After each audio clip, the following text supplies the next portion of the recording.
পানি ছেড়ে দে, বলে মালিক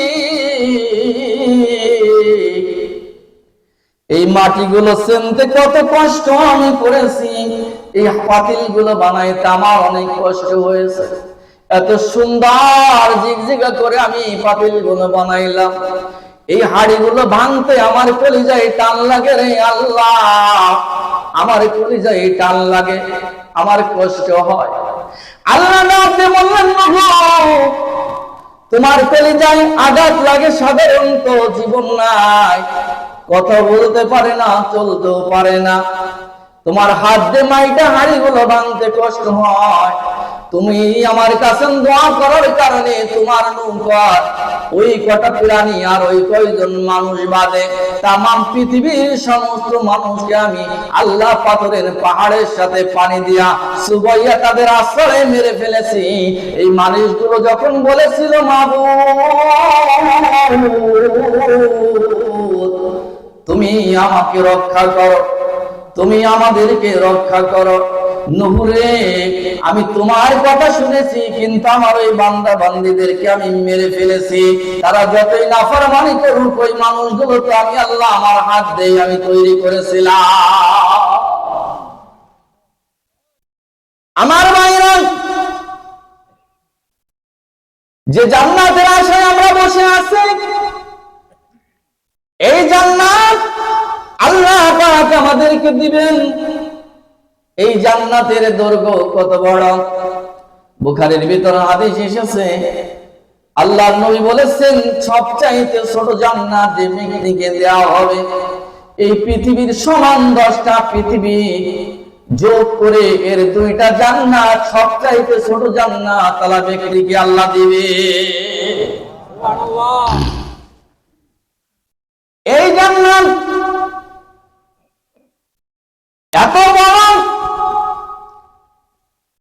আল্লাহর নবী মুহাম্মদুর রাসূলুল্লাহ সাল্লাল্লাহু আলাইহি ওয়াসাল্লাম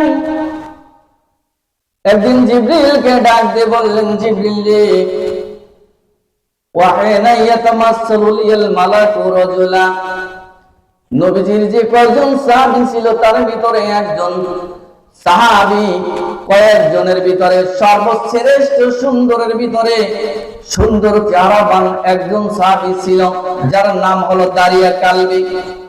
এই দারিয়া কালবির রূপ ধারণ করে জিবরিল আমিন অধিকাংশ সময় নবীর কাছে এসে বসে থাকতেন, কথা বলতেন। সুবহানাল্লাহ। এই দারিয়া কালবির রূপ ধারণ করে বসে থাকতেন। নবীজি ডাক দিয়ে বললেন, ও জিবরিল, তুমি যে আমার কাছে এত ঘন ঘন তুমি যে আসো, কোন জায়গায় তুমি থাকো, কোথা থেকে তুমি আসো?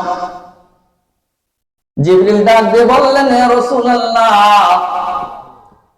আমি 7 আসমানের উপরে সিমতাবুল মুনতাহারে আমার অবস্থান, ওই জায়গায় আমি থাকি, আমি ওই জায়গায় অবস্থান করে ওই জায়গা থেকে আমি আসি।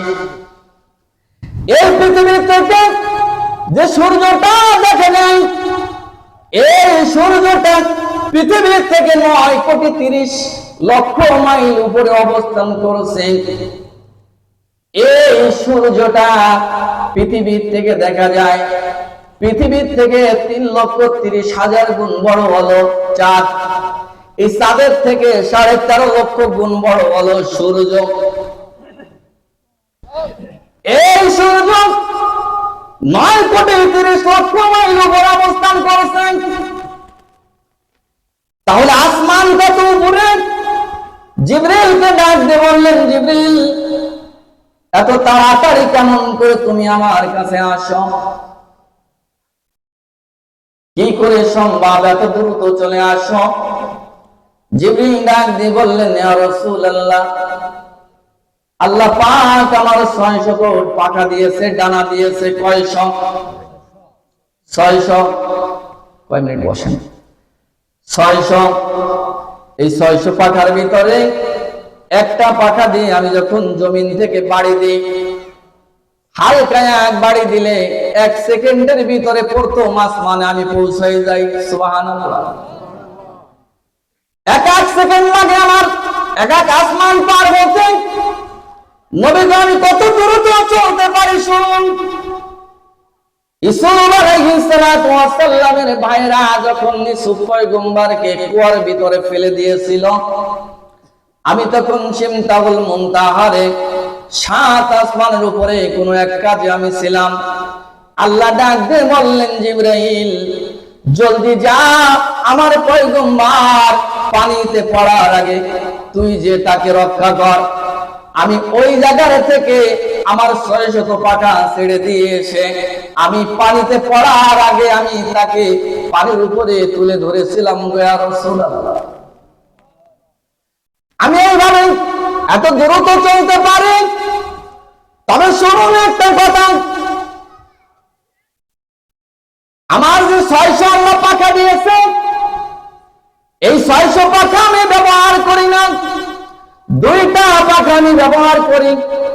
কিন্তু আল্লাহর কাছে আমি ডাক দিয়ে বললাম, আল্লাহ আপনার বান্দা বান্দীদের জন্য আপনি যে জান্নাত তৈরি করেছেন, যে জান্নাত তাদেরকে দিবেন, এই জান্নাতটা আমি একটু ঘুরে দেখতে চাই। আল্লাহ বললেন সম্ভব না। সুবহানাল্লাহ বলবেন না? আল্লাহ বললেন সম্ভব না। জিবরিল বলল তাহলে আমি একটু দেখে আসি। 600 পাখা সবগুলো ছেড়ে দিয়ে শরীরের পুরো শক্তি কাটাইয়া 70,000 বছর পর্যন্ত উড়তে উড়তে উড়তে উড়তে যখন ক্লান্ত হয়ে গিয়েছে, একটা জায়গায় বসছে, একটা খুঁটির গোড়ায় হেলান দিয়ে বসে ডাক দিয়ে বলছে, আল্লাহ আপনি যখন বলছেন সম্ভব না, তখন সম্ভবই না। তবে আল্লাহ অনুমান নিতে চাই, আপনার বান্দা বান্দীদেরকে যে জান্নাত দিবেন, এই জান্নাতটা আর কত দূর বাকি আছে। আল্লাহ ডাক দিয়ে বললেন, জিবরিল তুমি কি পেয়েছো? আল্লাহ 2টা খুঁটি পেয়েছি। একটা খুঁটির সাথে আমি এলান দিয়ে বসে আছি, আরেকটা খুঁটি ওই পাশে রয়েছে। আল্লাহ ডাক দিয়ে বললেন, জিবরিল 70,000 বছর পর যে তুমি 2টা খুঁটি পেয়েছো, এই রকমের আরো 72,000 খুঁটি এখন পর্যন্ত বাকি রয়েছে। এই জান্নাত আল্লাহ দিবেন। আমার ভাইরা, আল্লাহ আমাদেরকে কেন সৃষ্টি করেছেন? আল্লাহর কিছু হক রয়েছে, আমাদের প্রতি আল্লাহর হক রয়েছে, আল্লাহর প্রতি আমাদের হক রয়েছে। আমরা যদি আল্লাহর হক যদি বুঝাই দিই, তাহলে আল্লাহর কাছে আমাদের পাওনা, আমাদের হক হলো আমাদের জান্নাতের বাড়ি। তাহলে আল্লাহ রাব্বুল আলামিন আমাদের হক পূরণ করবেন, আমাদের পুনরায় আমাদের বাড়িতে আমাদেরকে ফিরাই নিয়ে যাবে।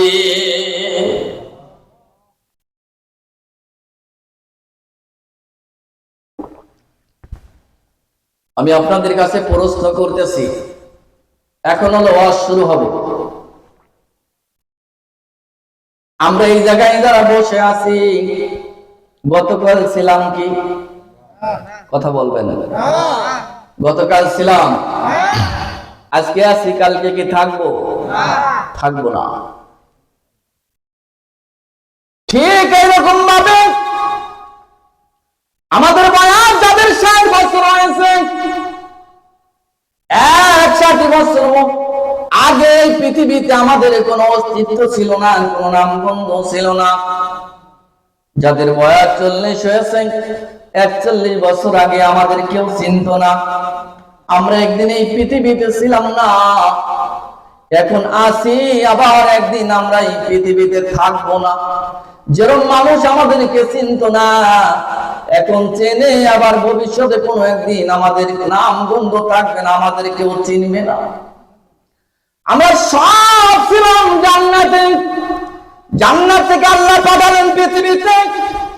এই পৃথিবী থেকে যেতে হবে কবরে, কবরের বাইরে জীবন কাটাইয়া উঠতে হবে হাসরে, হাসরের থেকে আমাদের যেতে হবে মিজানে। এই মিজান থেকে বিচার হওয়ার পর আমাদের যাওয়ার জায়গা হলো 2টা, একটা হলো জান্নাত আর একটা হলো জাহান্নাম। এবার আপনারা বলেন না, আপনারা যেতে চান কোন জায়গা? একসাথে বলেন, কোথায় যেতে চান? জান্নাতে যেতে চাই। আল্লাহ রাব্বুল আলামিন বললেন, কাইফা তাকফুরুনা বিল্লাহি ওয়া কুনতুম আমওয়াতান ফাআহইয়াকুম সুম্মা ইউমীতুকুম সুম্মা ইউহয়িকুম সুম্মা ইলাইহি তুরজাউন।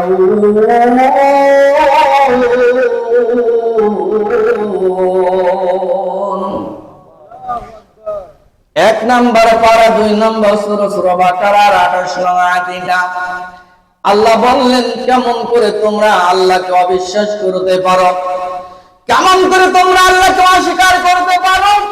এই পৃথিবীতে তোমরা একজন ছিল না, তোমরা সবাই ছিল মৃত। আমি তোমাদেরকে জীবন দিলাম, হায়াত দিলাম, পৃথিবীতে আনলাম, আবার একদিন তোমাদেরকে এই জীবিত থেকে আবার মৃত করিয়া আবার তোমাদেরকে কবরে নিয়ে যাব।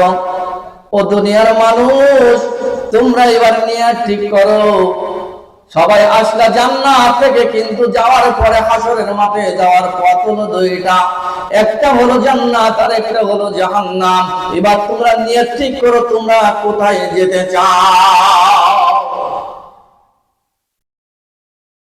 যদি তুমি খুলনায় যাওয়ার নিয়ত করে সিলেটের গাড়িতে ওঠো, খুলনায় যাওয়া সম্ভব হবে না।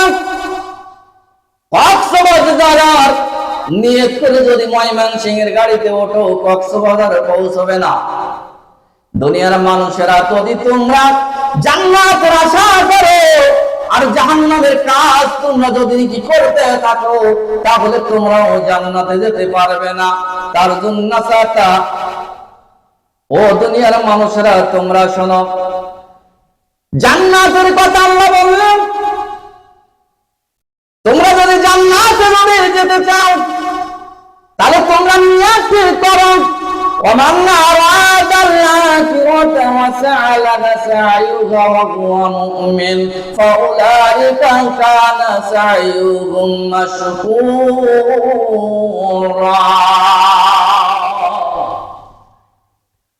15 নম্বর পারা 17 নম্বর সূরা বানী ইসরাঈলের 19 নং আয়াতটা আল্লাহ রাব্বুল আলামিন বললেন, আর তোমরা যদি পরকালে যদি নাকি তোমরা জান্নাতের আশা করো, আখিরাত যদি কামনা করো, তাহলে তারপরে তোমরা অটল থাকো। আর ওই নিয়তের পরে তোমরা যদি অটল থাকো, ওইভাবে যদি তোমরা আমল করো, আর আমার কাছে যদি তোমরা ওই অবস্থায় ফিরে আসো, আমি আল্লাহ রাব্বুল আলামিন তাহলে তোমাদেরকে আখিরাত দিয়ে দিব।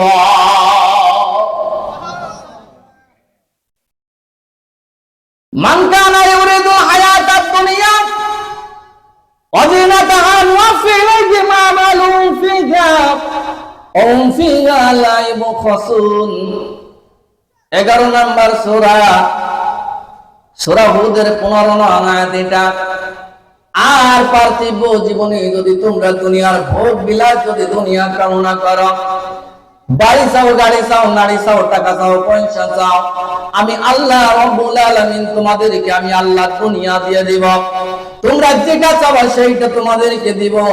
আখিরাত চাইলে তোমরা আখিরাতের পরে অটল থাকবে, আর যদি দুনিয়া চাও আমি আল্লাহ অতি সহজে তোমাদেরকে আমি দুনিয়া দিয়ে দিব। তার কারণ হলো আমালুম ফিহা ওয়া হুম ফিহা লা ইবখাসুন। যদি তুমি শুক্রবার দিনে মসজিদে গিয়ে যদি 4 রাকাত নামাজ পড়ো, যদি তুমি সিজদা দাও, আল্লাহকে একটা সিজদা যদি দাও, এর যে প্রতিদান গুলো আছে আমি আল্লাহ রাব্বুল আলামিন প্রতিদান হিসাবে দুনিয়াতে তোমাদের সব কিছু পরিপূর্ণ করে দিব। আখিরাত থাকবে তোমার জন্য শূন্য, আবাসস্থল তোমার জন্য হয়ে যাবে জাহান্নাম। তোমরা নিয়ত ঠিক করো, তোমরা কোথায় যেতে চাও, দুনিয়া চাও না আখিরাত চাও? এবার আপনারা নিয়ত ঠিক করেন কোনটা চান। যেটা চান আল্লাহ সেটা দিবে। দুটা চাইলে দুটাই দিবে। যদি আপনি আখিরাত চান, তারপরে যদি অটল থাকেন, আমল করেন, তাহলে আল্লাহ পাক দুনিয়া আখিরাত দুটোই দিবে। বলেন সুবহানাল্লাহ। তার প্রমাণ ফালইয়াবুদু রাব্ব হাযাল বাইত।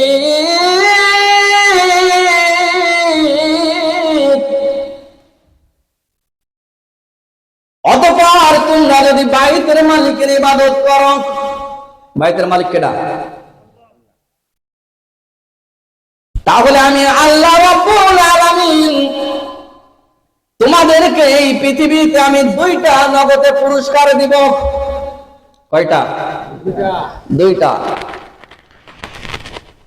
আল্লাযী আত'আমাহুম মিন জু',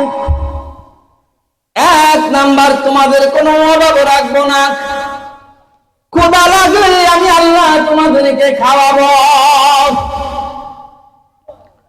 ওয়া আমানাহুম মিন খাউফ,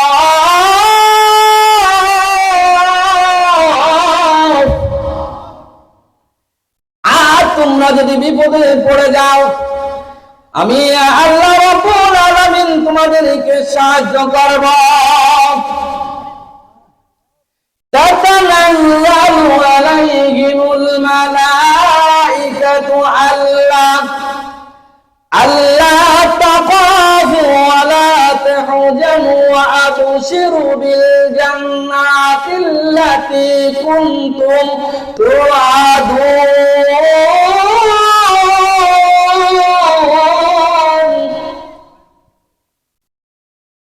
41 নম্বর সূরা হামিম সাজদার 30 নং আয়াত। এটা আল্লাহ বললেন তোমরা বিপদে পড়ে গেলে আমি আল্লাহ তোমাদেরকে সাহায্য করব।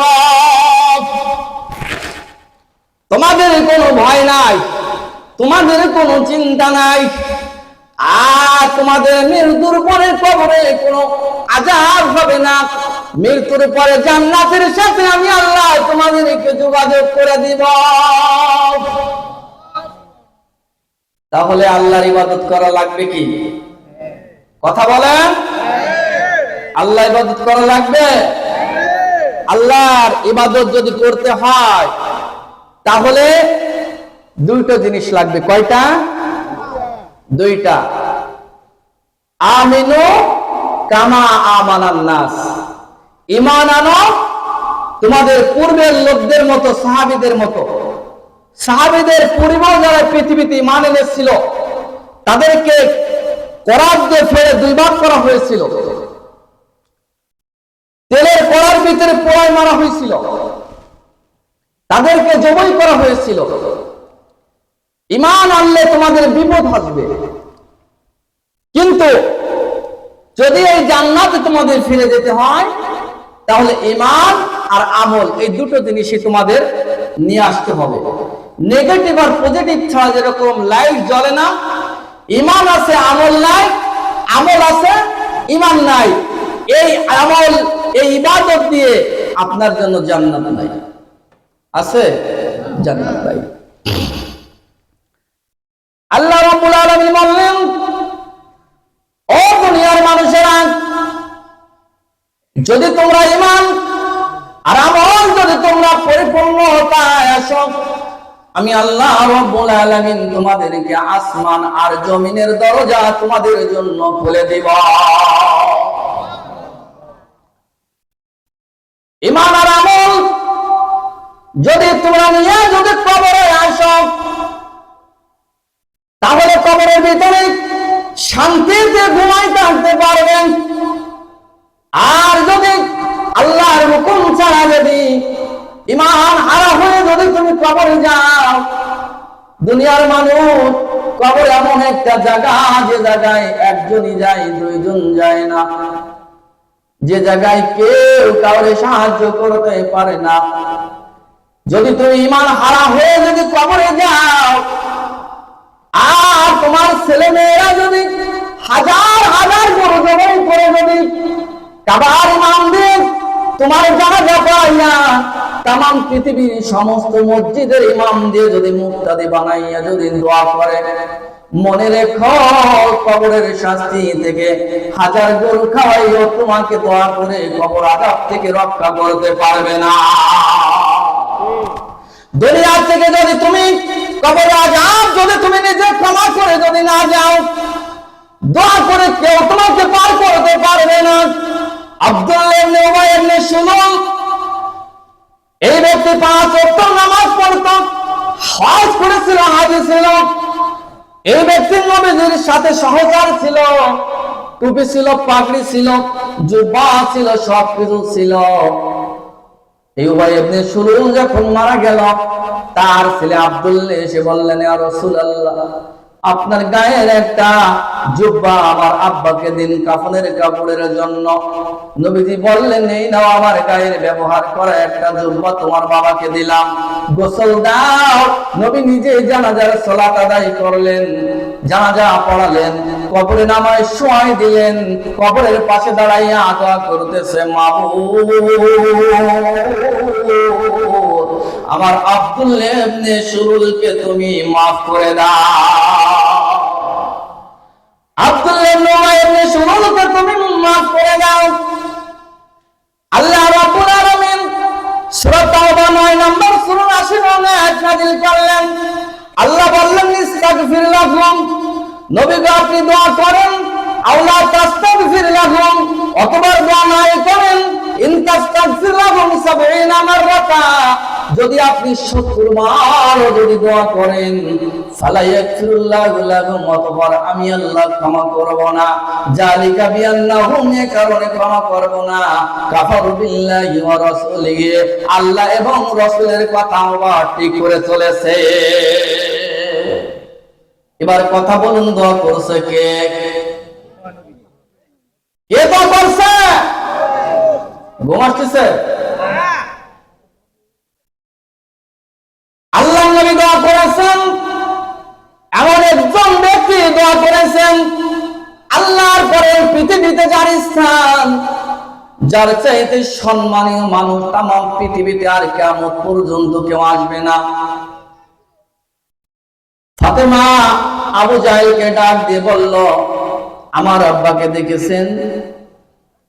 ফাতেমাকে বলল, তোমার আব্বা দেখো খানায় কাবার সামনে সিজদায় পড়ে আছে, কে যেন মরা উটের লাড়ি বুড়ি তোমার আব্বার পিঠের উপরে জাতা দিয়েছে। ওই আবু জাহেলি জাতা দিয়েছিল বনু গোত্রের মরা উটের নাড়ি বুড়ি এনে। কিন্তু বাচ্চাদের সঙ্গে, ছোট মানুষদের সঙ্গে মিথ্যা কথা বলতো না, সত্য কথা বলতো তারা।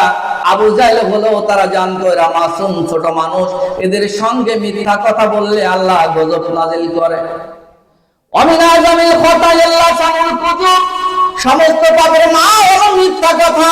আর আমরা মিথ্যা কথা বাচ্চাদেরকে জন্মের পর থেকে শিক্ষা দিয়ে থাকি। মানুষ যদি বকাবাক্য করে, কারের থেকে ফেরেশতারা সরে যায় না। মানুষ যদি উলঙ্গ হয়, কাপড় চোপড়গুলো যদি খুলে খুলে দিয়ে মানুষ দাঁড়াই থাকে, তাহলে ফেরেশতারা সরে যায় না। কিন্তু মানুষ যখন মিথ্যা কথা বলে, মানুষের মুখ নাপাক হয়ে যায়। এই গালের দুর্গন্ধের কারণে ফেরেশতারা 1 মাইল দূরে অবস্থান করে, আর কাছে আসতে পারে না। ওয়ামিল আযামিল খতাইল লাসানুল কুযুব, সমস্ত পাপের মা হলো মিথ্যা কথা। মিথ্যা থেকে সমস্ত পাপের জন্ম হয়। আর আমরা এই মিথ্যায় অভ্যস্ত। পৃথিবীর বুকে যাবেন, ইউরোপ কান্ট্রিতে যাবেন, দেখবেন ওই জায়গার মহিলারা ছোট ছোট পোশাক পরা, যেটা আমাদের মুসলমানদের জন্য গোপন পোশাক, সেটা ওদের জন্য প্রকাশ্য পোশাক। কিন্তু তাদের কাছে আপনি মিথ্যা কথা পাবেন না, তাদের কাছে শিকারি পাবেন না। এই ঈমান হারা মানুষগুলোর কাছে আপনি ওজনে মাল কম পাবেন না, দুধের ভিতর পানি ভেজাল দিবে না, ঘিতে আপনার তেল মাখাবে না, কোন প্রকারের প্রতারণা তারা করবে না। আমাদের যেটা দরকার ছিল সেটা তারা নিয়ে চলে গেছে। তাদের যেটা করা দরকার ছিল, মিথ্যা বাটপাড়ি সিটিং বদমাইশি, সেইগুলো আমরা মুসলমানদের ভিতরে এগুলো ঢুকেছে। কথা কি ভুল বললাম?